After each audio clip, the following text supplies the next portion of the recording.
Batagor, kolaborasi ikan tenggiri dan tepung tapioka berpadu dalam adonan. Sepotong tahu segitiga dan selembar kulit pangsit siap diisi adonan tersebut. Tahu dan kulit pangsit masuk ke minyak goreng panas. Aroma ikan berpadu dengan panasnya minyak di wajan. Jika sudah kuning kecoklatan, sepotong batagor siap dihidangkan bersama bumbu kacang dan kecap atau kuah gurih hangat. Batagor atau bakso tahu goreng identik dengan Bandung. Coba saja saat melancong ke kota lain di Indonesia dan menemukan penjual batagor, mereka selalu menyebut dagangannya dengan Batagor Bandung. Jejak batagor tak bisa lepas dari siomay dan bakso tahu, panganan khas Bandung lainnya. Mengutip dari berbagai sumber, batagor lahir dari kreativitas pedagang bernama Ihsan pada era 1960-an. Ketika itu, Ihsan berjualan bakso tahu kukus keliling. Saat berjualan, Ihsan harus menghadapi resiko kalau dagangannya tidak habis. Alhasil, agar tidak mubazir, dia berpikir untuk menggoreng bakso tahu kukusnya. Setelah digoreng, dia mencocolnya ke saus kacang, saus yang juga digunakan untuk bakso tahu. Tekstur batagor yang renyah di luar dan kenyal di dalam membuat kudapan ini punya karakter khas. Ihsan tidak menyangka bahwa batagornya disambut antusias oleh banyak orang. Akhirnya, Ihsan memilih berjualan batagor karena lebih laris dibanding bakso tahu kukus. Dia juga menemukan formula untuk menggoreng langsung adonannya tanpa perlu mengukusnya. Dosen Politeknik Pariwisata NHI Bandung, Riyadi Darwis, menjelaskan, hadirnya batagor di tanah Sunda tak bisa dilepaskan dari masuknya masyarakat Tionghoa. Tak dipungkiri, batagor adalah hasil adaptasi serta akulturasi budaya. Menurut dia, tahu dan siomay bukan lahir dari tradisi Sunda karena akarnya dari Tionghoa. Akan tetapi diadaptasi penduduk lokal serta peranakan. Mereka mencoba kemudian dibuat sedemikian rupa agar cocok dengan lidah orang Sunda. Riyadi Darwis menyebut, batagor yang memakai bumbu kacang dan kecap menambah cita rasa tersendiri. Apalagi orang Sunda dikenal rewel soal rasa. Saat makan, mereka harus merasakan beragam rasa seperti manis, pedas, asin, dan gurih.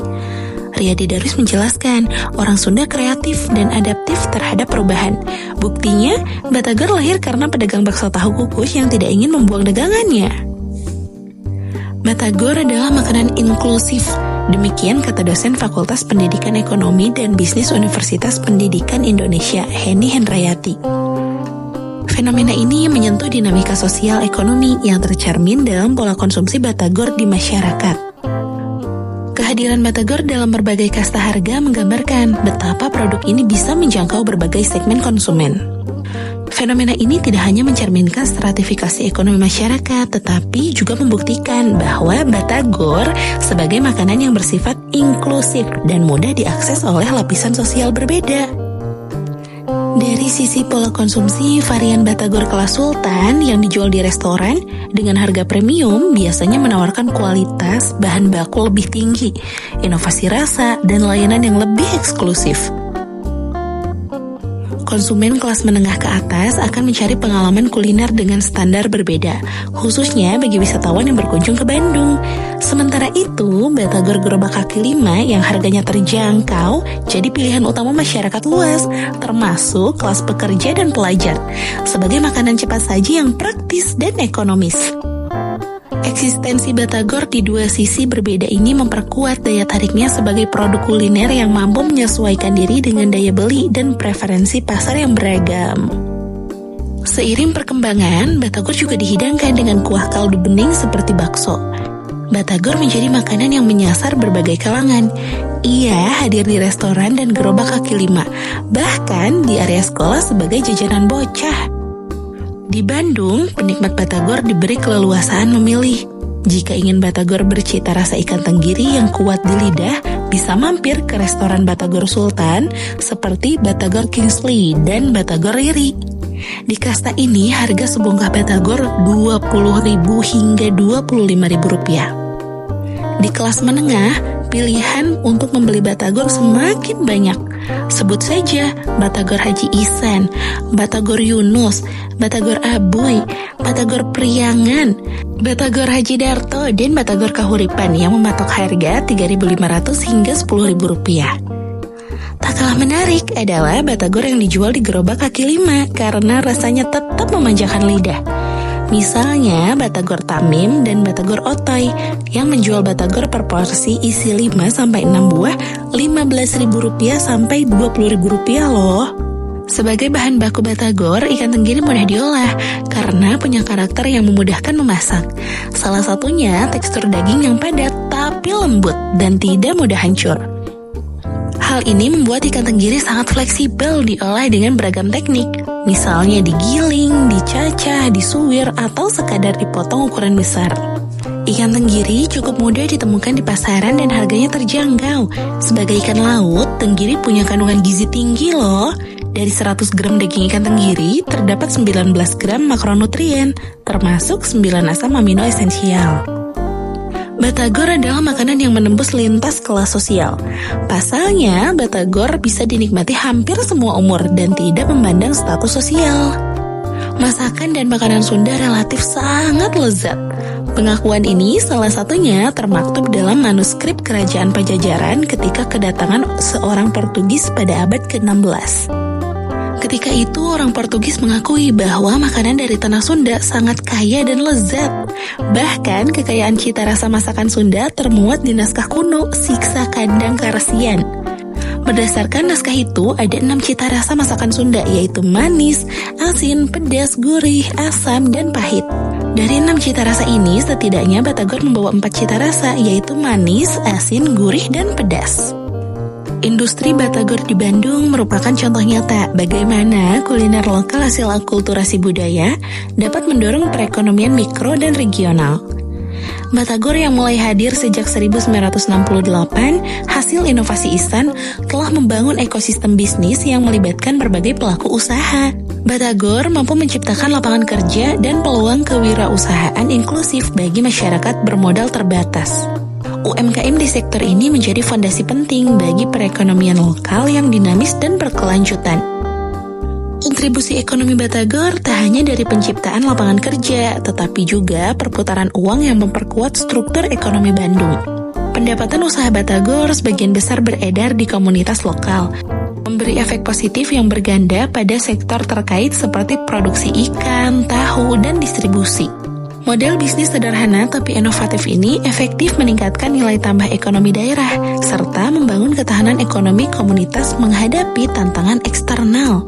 Secara budaya, batagor merupakan simbol akulturasi sekaligus menambah nilai ekonomi yang signifikan. Batagor menjadi ikon budaya dan magnet wisata kuliner Bandung. Perjalanan batagor sebagai kekayaan kuliner khas Bandung belum akan berakhir. Ada banyak inovasi. Apalagi media promosi digital semakin masif. Alhasil kesempatan untuk membawa batagor makin tenar juga luas. Batagor menciptakan ekosistem konsumsi yang luas. Batagor tak sekadar makanan, tapi juga simbol budaya yang dapat dinikmati siapa saja tanpa batasan kelas sosial. Pola konsumsi seperti ini membuka peluang bagi pelaku UMKM di sektor makanan untuk berkembang. Agar tetap bisa bertahan dan berkembang, para pelaku UMKM batagor harus mengadopsi beberapa strategi penting yang menggabungkan inovasi produk, penguatan manajemen usaha, serta pemanfaatan teknologi. Setidaknya ada 3 hal yang perlu diperhatikan, yaitu inovasi, penguatan manajemen, dan pemanfaatan sarana digital. Inovasi produk menjadi kunci utama. UMKM batagor perlu terus mengembangkan varian rasa, kualitas bahan baku, dan cara penyajian yang menarik untuk membedakan diri dari pesaing. Misalnya, mengadaptasi tren makanan sehat dengan mengurangi penggunaan minyak, atau menawarkan batagor dengan bahan organik, bisa menjadi nilai tambah yang menarik konsumen modern. Kreativitas dalam pemasaran seperti branding yang unik dan kemasan yang menarik juga dapat meningkatkan daya tarik produk. Inovasi tidak akan berdampak jika manajemen usahanya tak dibenahi. Pelaku UMKM harus diperbaiki aspek keuangan, operasional, dan sumber daya manusia secara sistematis. Dengan kapasitas manajerial yang baik, UMKM dapat mengelola modal dan risiko secara lebih efektif, merencanakan ekspansi, serta menjalin kemitraan strategis, misalnya dengan pemasok bahan baku atau platform digital. Terakhir, pemanfaatan teknologi digital. seperti media sosial dan platform e-commerce, memungkinkan UMKM Batagor memperluas jangkauan pasar secara signifikan tanpa biaya besar. Digital marketing membantu membangun komunitas pelanggan setia dan meningkatkan interaksi langsung dengan konsumen. Selain itu, teknologi dapat digunakan untuk efisiensi operasional, misalnya dalam pengelolaan pesanan dan distribusi.